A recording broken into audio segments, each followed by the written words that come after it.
दयावान भूत पर आ रही है असीम दया। अभी अभी हाल ही में तो खमेसर आया था इस कस्बे में।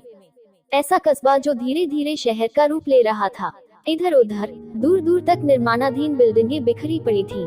कहीं कहीं आसपास में कई सारी बिल्डिंगें बन रही थी तो कहीं कहीं एकदम से सन्नाटा पसरा था। दूर दूर तक एक भी घर नहीं तो किसी किसी एरिया में एक आध कच्ची झोपड़ियां नजर आ जा रही थी। दरअसल खमेसर का बड़ा भाई रमेसर इस कस्बे में दैनिक मजदूरी का काम करता था। उसने ही खमेसर को भी काम के सिलसिले में बुलवाया था। खमेसर बीए पास था और उसके भाई ने उसे बताया था कि इस कस्बे में उसे सुपरवाइजर की नौकरी मिल जाएगी और इसके लिए उसने एक दो लोगों से बात भी की थी। जून की तपती दोपहरी में खमेसर साइकिल दौड़ाता हुआ भाई द्वारा दिए पते की ओर भागा चला जा रहा था। उबड़ खाबड़ रास्ते पर वह तेजी से साइकिल चला रहा था। वह पसीने से पूरा भीग चुका था। उसने साइकिल धीमी की और पास में दिख रही एक कटरानी दुकान की ओर बढ़ चला। कटरानी दुकान पर पहुंचकर उसने दुकानदार को कागज पर लिखा पता दिखाया और दुकानदार के बताए हुए कच्चे रास्ते पर फिर से आगे बढ़ने लगा। अभी खमेसर थोड़ा ही आगे बढ़ा था कि उसे 8-10 वर्ष का एक लड़का मिला। लड़के ने हाथ दिखाकर खमेसर को रोकने का इशारा किया और कहा कि अंकल, मुझे भी ले चलेंगे क्या? खमेसर रुककर वह पता दिखाया और बताया कि उसे यहाँ पहुँचना जरूरी है। फिर उस लड़के ने कहा कि यह पता उसे पता है और उसे भी उधर ही जाना है। फिर क्या था, खमेसर ने उस लड़के को साइकिल पर आगे ही बैठा लिया और उससे कुछ बातें करते हुए आगे बढ़ने लगा। लगभग 5-7 मिनट के बाद लड़के ने खमेसर को एक बन रही बिल्डिंग की तरफ इशारा करते हुए बताया कि यह वही बिल्डिंग है जिसका पता आप पूछ रहे हैं। फिर लड़के ने कहा कि अंकल, पहले आप अपना काम कर लें, फिर मेरा घर थोड़ा और आगे है, वहाँ मुझे छोड़ देना। खमेसर ने हामी भर दी और अपनी साइकिल को उस बन रही बिल्डिंग की तरफ मोड़ दी। बिल्डिंग के पास पहुंचते ही उसे एक आदमी मिल गया जो शायद वॉचमैन था। खमेसर ने उस व्यक्ति को वह कागज दिखाया और पूछा कि यह पता यही का है ना? वॉचमैन ने हाँ करके पूछा कि आपको किससे मिलना है? इस पर खमेसर ने वॉचमैन से कहा कि मिसिर जी से। वॉचमैन ने कहा कि मिसिर जी तो यही थे पर अभी निकल गए, अब वे 1 घंटे के बाद ही मिलेंगे। कोई बात नहीं, मैंने फिर से 1 घंटे में आ जाऊंगा।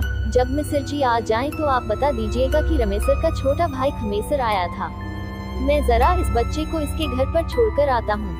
वॉचमैन ने पूछा कि किस बच्चे को? इस पर खमेसर ने उस 8-10 वर्षीय बच्चे की तरफ इशारा करते हुए कहा कि इसे। वॉचमैन को थोड़ा अजीब लगा क्योंकि उसे कोई बच्चा दिखाई नहीं दे रहा था, पर उसने बात को टालने के लिए कह दिया कि ठीक है जाओ, पर 1 घंटे तक आ जाना, क्योंकि मिसिर जी आने के 2-3 घंटे बाद फिर यहाँ से निकल जाएंगे। खमेसर हामी भरते हुए साइकिल मोड़ने लगा। अभी भी वॉचमैन मुंह सिकोड़ते हुए खमेसर को देखे जा रहा था। खमेसर बच्चे के बताए हुए रास्ते पर फिर से साइकिल दौड़ने लगा।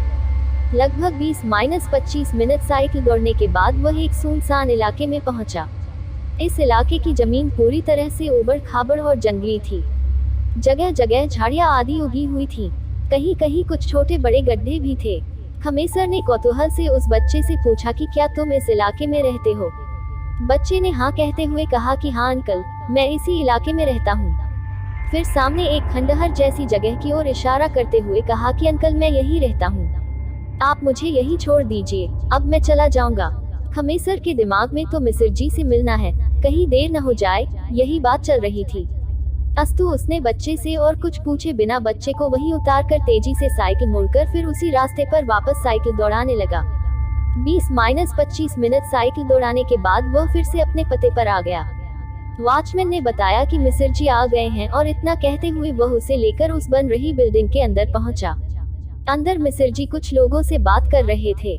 वॉचमैन द्वारा परिचय कराए जाने के बाद खमेसर ने मिसिर जी की पवनगी की। फिर बातचीत हुई और मिसिर जी के यह कहने की बात कि कल से तुम काम पर आ जाना। प्रसन्न मन से खमेसर मिसिर जी का धन्यवाद करते हुए उस बिल्डिंग से बाहर निकल गया। बिल्डिंग से बाहर निकलने के बाद खमेसर काफी शांति महसूस कर रहा था क्योंकि वह लगभग 10-12 दिनों से काम की तलाश में इधर उधर भाग रहा था। वह साइकिल के पास आकर स्टैंड पर से साइकिल उतारा और उसे दुबराते हुए ही आगे बढ़ने लगा। उसे अब थोड़ी भूख भी सता रही थी क्योंकि लगभग 11-12 बजे का निकला था और अभी तक एक बूंद पानी भी नहीं पिया था। साइकिल दुबराते दुबराते वह फिर से उसी कटरानी दुकान के पास आ गया। कटरानी दुकान के पास पहुंचकर उसने स्टैंड पर अपनी साइकिल खड़ी कर दी और कुछ खाने के लिए दुकान के अंदर चला गया। दुकान के अंदर पहुंचकर वह एक टूटे स्टूल पर बैठ गया और दुकानदार से एक लड्डू लाने के लिए कहा। दुकानदार कागज में एक लड्डू लपेटकर उसे दिया और साथ ही एक जग पानी और एक शीशे का गिलास भी ले आया। लड्डू खाते खाते अचानक खमेसर की नजर दुकान में ही एक खम्भे से कांटी में लटकी एक फोटो पर पड़ी, जिस पर फूल माला चढ़ाया गया था। बच्चे की फोटो और उस पर चढ़ी फूलमाला देखकर खमेसर धीरे से दुकानदार से पूछा कि यह आपका लड़का है क्या? दुकानदार ने उदास मन से हामी भरते हुए कहा कि हन बाबू, यह मेरा लड़का ही है। अभी इसकी उम्र भी क्या थी, दुनिया भी ठीक से नहीं देख पाया था, पर भगवान की मर्जी के आगे किसी की मर्जी नहीं चलती। दुकानदार की इतनी बातें सुनने के बाद खमेसर धीरे से उठा और उस फोटो के पास पहुंचकर गौर से उसे देखने लगा। फोटो को गौर से देखने के बाद अचानक उसे कुछ याद आया और उसके चेहरे पर घबराहट के साथ ही पसीना भी आ गया। उसके पूरे शरीर में कंपन शुरू हो गई। बिना कुछ बोले वह फिर से अपनी जगह पर बैठ गया। दुकानदार ने खमेसर के गिलास में चाय उलटते हुए कहा कि बाबू, सबको जाना है पर समय से जाना अच्छा लगता है। यह मेरा लड़का बहुत ही होनहार और उपकारी था, सबकी सहायता करता था, यहाँ तक कि अपरिचितों की भी। इस एरिया के सभी लोग इसे बहुत ही चाहते थे। इसे इस नव निर्माणाधीन इलाके के बारे में पूरा परिचित था। जब भी कोई अनजाना कोई पता पूछता तो यह केवल पता ही नहीं बताता, अपितु उस व्यक्ति को उस पते पर छोड़कर आता था। इसकी वजह से सभी लोग इसे बहुत ही प्यार करते थे।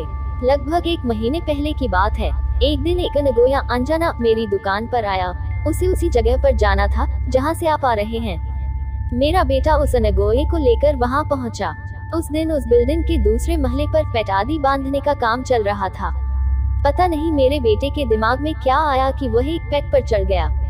अभी वह पेट पूरी तरह से बांधा नहीं गया था। उसका पैर फिसला या पता नहीं क्या हुआ कि वह पेट पर से गिर पड़ा और वहाँ से कुछ लोग उसे लेकर अस्पताल तक पहुँचते तब तक उसके प्राण पखेरु उड़ चले थे। इतना कहने के बाद उस दुकानदार की आंखें दबा गईं। अब खमेसर थोड़ा आराम महसूस कर रहा था, पर वह सोच नहीं पा रहा था कि इस दुकानदार को कैसे बताए कि अभी इसी लड़के ने उसे उस पते तक पहुंचाया था। अभी खमेसर कुछ बोले इससे पहले ही वह दुकानदार को बोल पड़ा, बाबू, फिर हमने इसे अपने बच्चे को मुर्दहिया पर ले जाकर दफना दिया। दुकानदार ने बातों ही बातों में यह भी बता दिया कि यह मुर्दहिया आप जो पता पूछे थे उसके थोड़ा दूर आगे ही है। फिर अचानक खमेसर के भी आंसू निकल पड़े और वह रोते हुए दुकानदार से कहा कि काका, यह लड़का आज भी हमें उस पते पर पहुंचाया और फिर इसे मैंने मुर्दहिया पर ले जाकर छोड़ दिया, क्योंकि यह लड़का बता रहा था कि यह वही रहता है, पर मैं इसके साथ इसके रहने की जगह पर नहीं गया था। अब तो वह दुकानदार भी फूट फूट कर रोने लगा और कहने लगा कि बाबू, जरूर वह मेरा मुन्ना ही होगा, क्योंकि कल भी इसने किसी को किसी पते पर पहुंचाया था, पर जब उस व्यक्ति ने बताया था तो मैं बोल पड़ा था कि यह नहीं हो सकता, क्योंकि मेरे मुन्ना को गए तो महीनों हो गए हैं। पर आज जब आपसे साथ ही यही घटना घटी तो अब मुझे यकीन हो गया है कि वह मेरा मुन्ना ही होगा और वह मुर्दहिया से आकर अपनी इस दुकान के आसपास ही रहता होगा। अभी दुकानदार और खमेसर की बात चल ही रही थी कि खमेसर के पते वाला वह वॉचमैन भी चाय पीने वहां आ गया। उसे देखते ही दुकानदार उसे चाय देने लगा। वॉचमैन ने चाय पीते हुए खमेसर से पूछा कि बाबू, एक बात बताइए, जब आप मेरे पास गए थे तो मैंने तो किसी को भी आपसे साथ नहीं देखा, फिर भी आप बोल रहे थे कि इस बच्चे को छोड़ने जा रहा हूँ। उस समय मैं कुछ समझ नहीं पाया था। इस पर दुकानदार फिर से रो पड़ा और कहा कि वॉचमैन बाबू, वह मेरा मुन्ना था और इसलिए शायद आपको दिखाई नहीं दिया। अब वॉचमैन को भी सारी बातें क्लियर हो गई थी, क्योंकि उसने पिछले 15-20 दिनों में कितने अपरिचितों को कहते सुना था कि बच्चे को छोड़कर आ रहा हूँ। कहानी कहानी होती है, यह कहानी भी कहानी ही है और वह भी पूरी तरह से काल्पनिक। इसे मनोरंजन के रूप में देखे, पर यह कहना कि आत्माएं नहीं होती, यह बात मुझे हजम नहीं होती है। मैं तो बार बार यही कहता हूँ कि अगर भगवान का अस्तित्व है तो भूत प्रेतों का क्यों नहीं। शायद कभी विज्ञान पूरी तरह से इस पर से पर्दा उठा दे और मेरी शंकाओं पर विराम लग जाए। जय बजरंगबली।